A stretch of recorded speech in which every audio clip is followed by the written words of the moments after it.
سلام. یوهو، مریم اومد. مرحبا. شلونك؟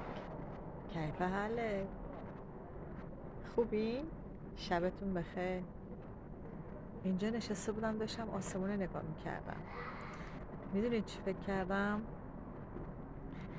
گفتم آدم سنش که میره بالا کم کم یاد میگیره و اینو میفهمه که اونی که اومدنیه میاد، اونی که باید بشه میشه،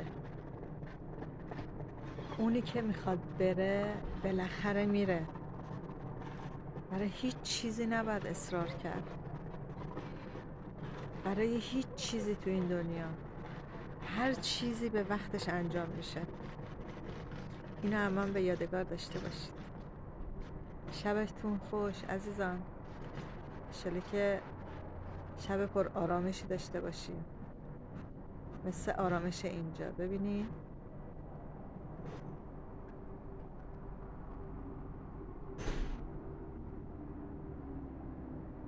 دیدین؟ شبتون ستاره بارون.